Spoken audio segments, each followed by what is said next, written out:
A través del Venezolano TV y aporrea.org, Visor País, con quien les habla Nickmer Evans.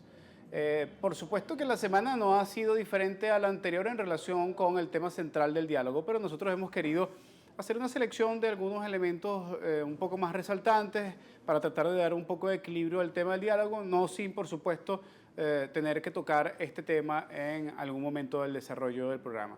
Pero hemos querido iniciar este programa en específico con un elemento de estricta sensibilidad social. Y queremos que empecemos de una vez con esta imagen y la dejemos un rato fija, tomada de aporrea.org, esta foto que simboliza la represión, la criminalización de ser pobre en el país. El Aporrea dice, policía deja a ese hombre. Solicitarán libertad plena para joven capturado por la Guardia Nacional por hurto de 5 auyamas. Al lado de este caso, por cierto, está también el de otro joven que se robó 2 paquetes de rufles. Y además también está otro caso en donde se roba unos plátanos. Realmente es deprimente que la Guardia Nacional Bolivariana resalte como producto de la evidencia y además criminalice la pobreza en este país. No estoy justificando que este joven de 16 años haya robado 5 auyamas. No voy a justificar al otro que se robó 2 paquetes de rufles, ni tampoco el que se robó unos plátanos. Pero ¿qué pasa con aquellos que se roban lechugas verdes por toneladas?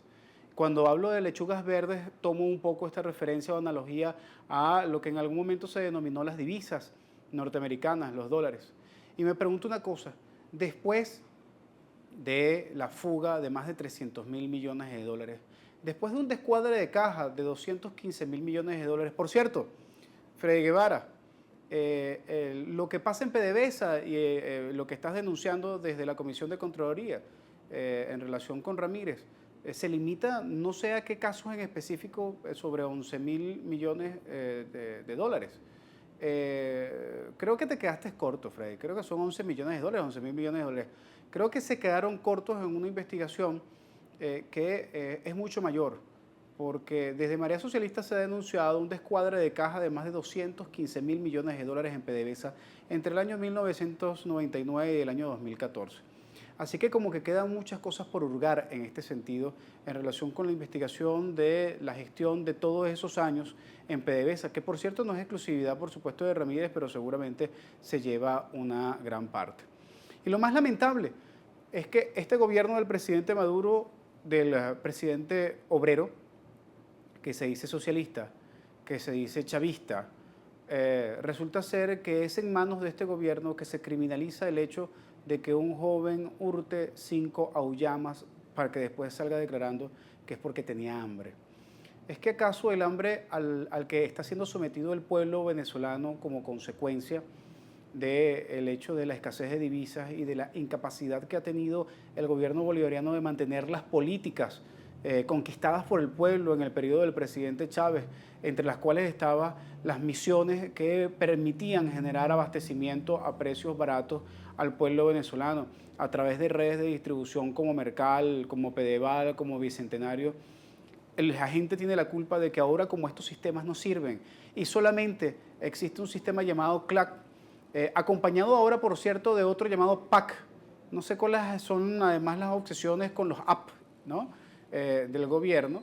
Resulta ser que son sistemas absolutamente excluyentes. Uno para los más ricos y otro para los más pobres. Pero además ni siquiera para los más pobres reales, sino para los más pobres asociados al partido de gobierno, tal como se ha dicho de manera reiterada en relación con los CLAP en una política discriminatoria que pide exclusividad de ubicación ideológica o por lo menos de voluntad pública en relación con la asociación con el gobierno. Y esto está pasando. Freddy Bernal, esto está pasando. Además, ustedes han hecho público el hecho de que quienes organizan los CLAP tienen que ser del Partido Socialista Unido de Venezuela. Eso también es exclusión, pero eso fundamentalmente tiene un principio fascista de fondo. Y eso además unido a unos PAC que cometen la fechoría y aclaro lo siguiente, no tengo por qué defender a Lorenzo Mendoza que se defienda solo. No tengo por qué defender a la Polar, que me parece que nos malalimenta y que además este gobierno, junto con el gobierno del presidente Chávez, le suministró más de 5.900 millones de dólares. Y después preguntan que por qué Lorenzo Mendoza es millonario o por qué la Polar tiene monopolios. Ese mismo gobierno que le da 5.000 millones de dólares a Lorenzo Mendoza, que criminaliza a un joven que se roba 5 ullamas, importa la harina pan y la vende en los packs a 2.500 bolívares traída de Colombia. Da indignación. Provoca utilizar exactamente el mismo lenguaje que utiliza Carreño para hablar cada vez que se dirige a la Asamblea Nacional. Pero ¿saben una cosa? No vamos a cometer ese error desde el chavismo crítico, de ser tan miserables como ese señor. De él hablaremos en el último segmento después de pasar el video. En todo caso, lo que quiero dejar absolutamente claro es que lamentablemente este gobierno dejó de ser, hace mucho rato, desde su principio socialista, ya no es chavista, sino que es un gobierno mercenario. Es un gobierno tan mercenario que alimenta a la Polar, a quien tanto critica, comprándole en dólares en Colombia, pero no le das los bolívares en Venezuela. Y bueno, y estableces una pelea aparente con Lorenzo Mendoza. Es igual que exactamente el diálogo. En el diálogo ya se acordó entre el G3 y el sector pro diálogo, que en realidad es negociación del gobierno del entorno de Maduro, que Nicolás Maduro llega el 2018 y a cambio de eso, el gobierno revolucionario y socialista y chavista de Maduro nos está clavando un paquete económico insostenible, peor que el paquete económico de Carlos Andrés Pérez en su momento. Sencillo, ¿usted quiere saber cómo se identifica ese paquete? Salga todos los días a buscar una harina precocida, salga todos los días a comprar pan, salga todos los días a tratar de comprar huevo o trate de conseguir los productos básicos a precios regulados. No hay nada a precio regulado en este país. Es una mentira, es una falacia, nos mienten permanentemente. Y mientras tanto está un superintendente tratando de hacer una payasada de circo, tratando de decirnos cualquier barbaridad, o están unos clubs diciéndonos que son productivos cuando lo único que hacen es distribuir productos importados. Esta es la realidad que está de fondo detrás de ese chico que se robó 5 auyamas y fue reseñado por la Guardia Nacional Bolivariana. Dios nos agarre confesados. Ya regresamos.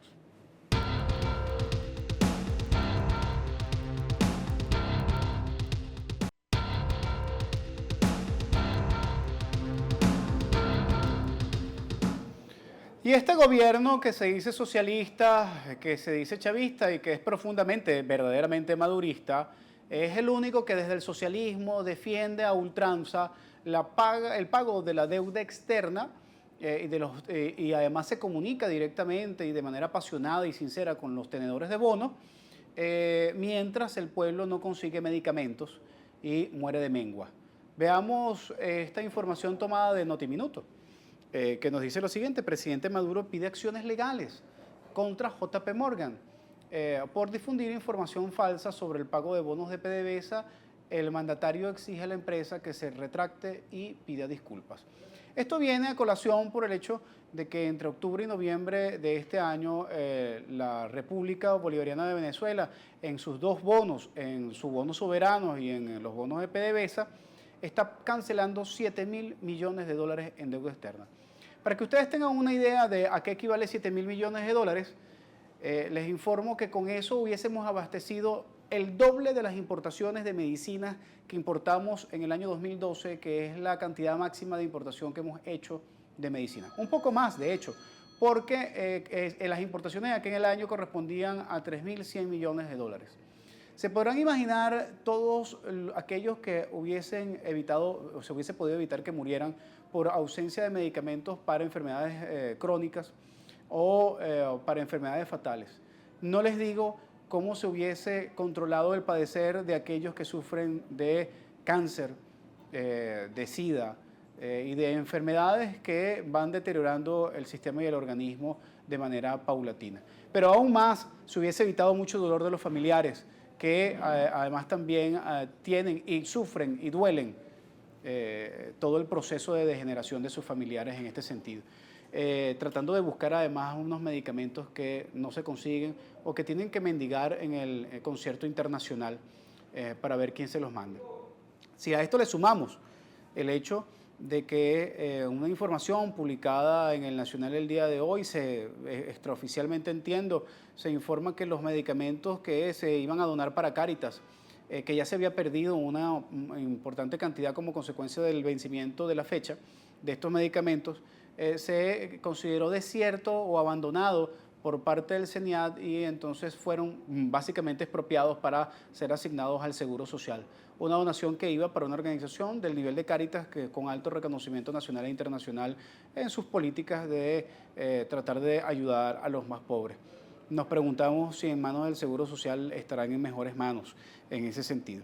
Pero bueno, el rollo de JP Morgan fundamentalmente gira en torno a que ellos sacan una nota informativa a los tenedores de bonos diciendo que el gobierno venezolano en uno de los tipos de bono de PDVSA 2035 había activado la cláusula que contempla el hecho de que tenían 30 días adicionales a la fecha original de pago para poder pagar. Esto no es un default, pero sí podríamos decir que pone en evidencia una condición de pre-default porque 404 millones de dólares que se dejan de pagar en el momento que se tienen que pagar, pues pasa cuando tú no los tienes, así de sencillo. Pero es posible que los tengas, bueno, es verdad, pero es la primera vez que pasa en ese sentido. No es un hecho consuetudinario que se active en este tipo de normativas y más bien el gobierno permanentemente está obsesionado por pagar la deuda, porque entre otras cosas, quienes son tenedores de bonos se ven muy beneficiados del riesgo país que corre en Venezuela a nivel internacional para poder especular con los bonos, pero los que los tienen y los que los saben manejar muy bien obtienen muchísimas buenas ganancias. Y por cierto, los principales tenedores de bonos están en manos de gente asociada con el gobierno y también con muchos dirigentes de oposición.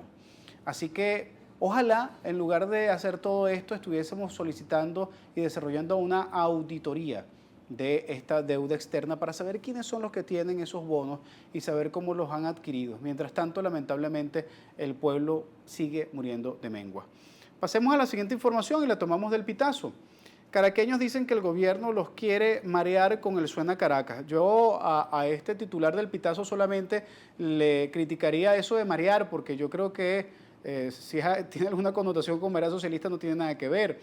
En todo caso, lo importante acá es poner en evidencia lo miserable de la actitud de un alcalde como Jorge Rodríguez, que trata de justificar el gasto de 2.000 millones de dólares, de 2 millones de dólares, extraoficialmente 2 millones de dólares, pero alguna gente cercana al gobierno municipal me informan que son más. Ojalá tengamos la información precisa de cuántos millones va a ser lo de Suena Caracas. Pero parece que los 2 millones se quedan cortos en relación con la apreciación del gasto que se va a generar en ese evento.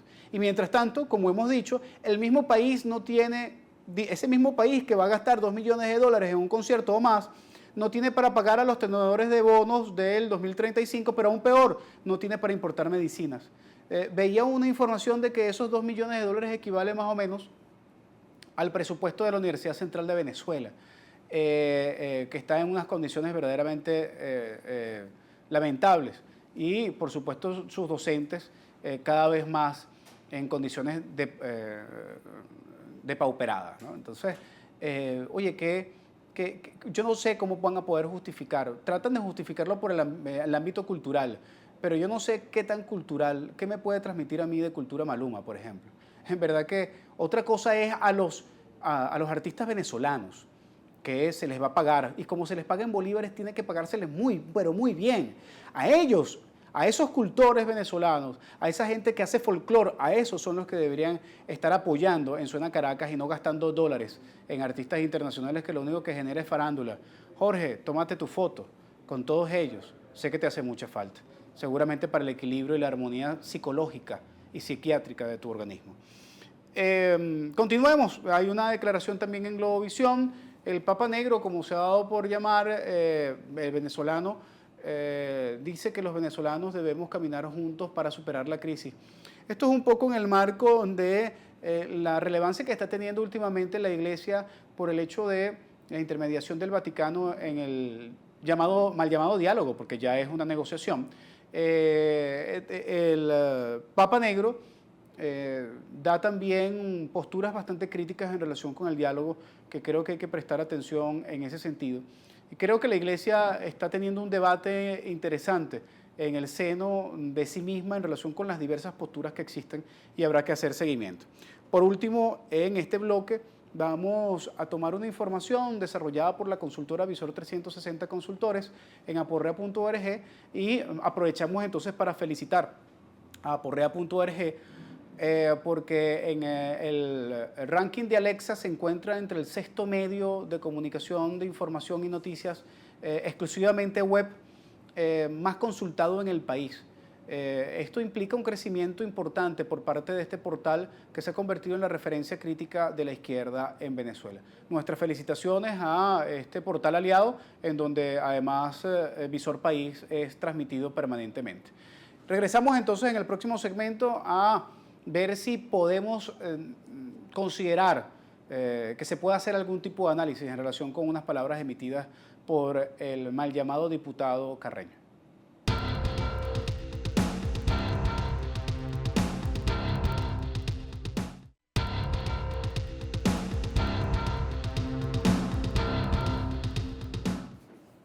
Quiero dejar clara mi posición en relación con el caso de los sobrinos de Cilia Flores y Maduro.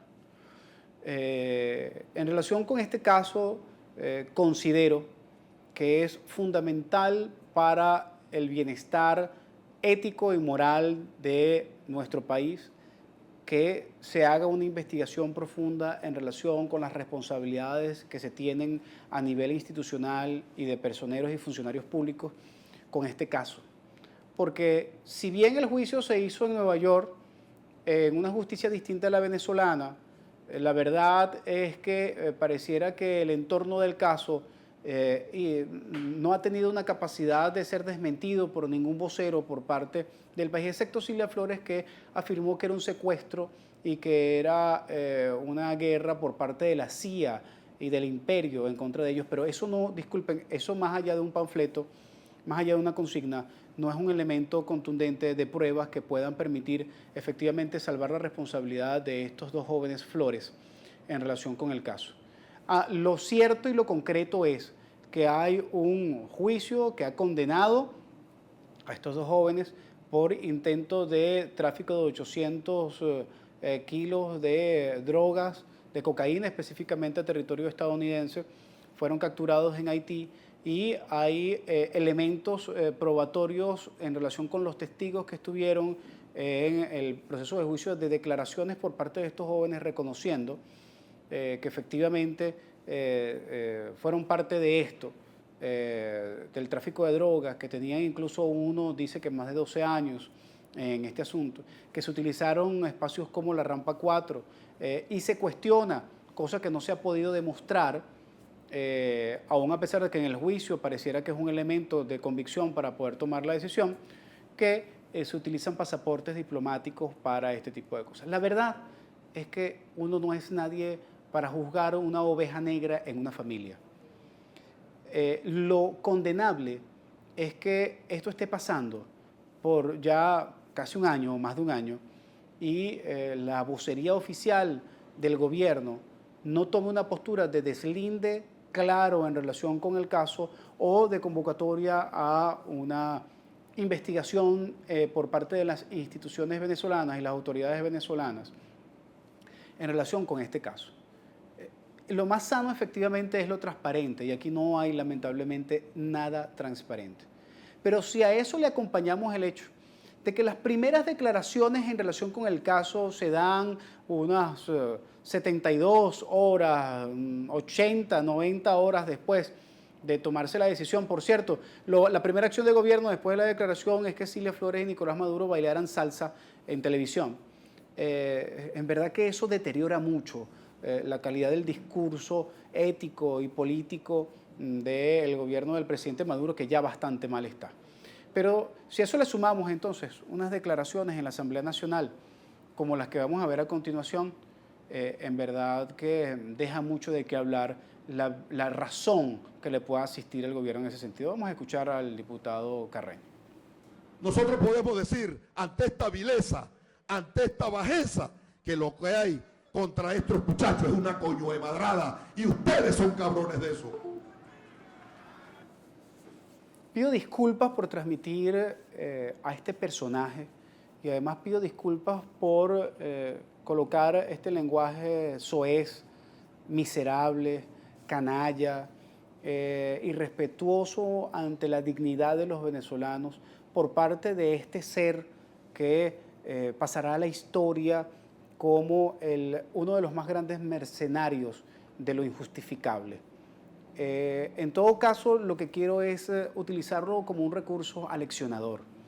Lo primero que quiero referirme sobre estas palabras de este señor es que el nivel político de Venezuela requiere una elevación aún mayor y mucho más sublime de lo que puede ser este señor. Es importante ubicar el hecho de que cuando uno no tiene la razón, simplemente es difícil articular las palabras que te permitan sostener una idea y además demostrar alegatos contundentes. Y por lo tanto, esto sucede. Ojo, esto no es exclusivo del gobierno. Esto también tiene mucho de personajes dentro de la mesa de la Unidad Democrática, dentro de la oposición de derecha en el país. Así que el problema es un problema estructural de la política venezolana en estos últimos tiempos, que ha vivido un gran deterioro en relación con la calidad del discurso. Por eso con esto no quiero decir que no se puedan decir verdades, ni que se puedan decir groserías, ni vulgaridades. No, no, por el contrario. El problema es que realmente haya razón suficiente para la utilización de estas palabras en el momento pertinente. Por otra parte, tratar de defender a estos jóvenes, tratando de exculparlos, tratando de tapar entonces eso con la fiesta que puede estar haciendo la oposición en relación con el lamentable suceso de esto, no exculpa de ninguna manera el hecho de que hasta ahora no ha habido un solo vocero que demuestre de manera argumentativa el por qué estos muchachos pueden ser inocentes o son objeto del ataque del imperio. Pero aún más, no hay ningún elemento argumentativo del gobierno que pueda desmontar y demostrar que no hubo ningún uso de los recursos públicos para que estos jóvenes pudiesen delinquir, como ha demostrado un tribunal de los Estados Unidos, que por cierto no es la panacea de la justicia que creo, pero lo que sí me genera mucha duda es el gran silencio, los grandes vacíos y las grandes ausencias del gobierno en relación con la defensa de estos muchachos desde un principio hasta el final.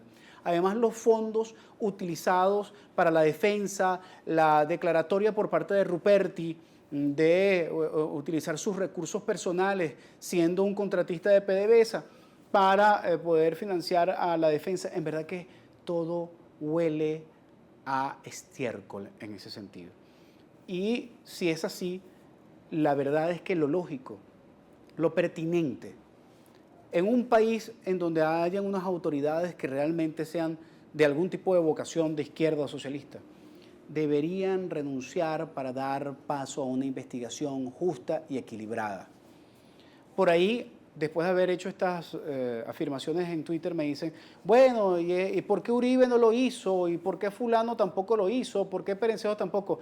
Todas las referencias que me pusieron fueron de gobernantes de derecha y lo utilizaron como ejemplo de lo que debía hacer Maduro para justificar el hecho de no renunciar por una cosa como esta. Creo que la oposición ha sido de derecha, ha sido muy blandenga en este caso. No entiendo por qué, pero lo que sí es verdad es que lamentablemente como elemento aleccionador, como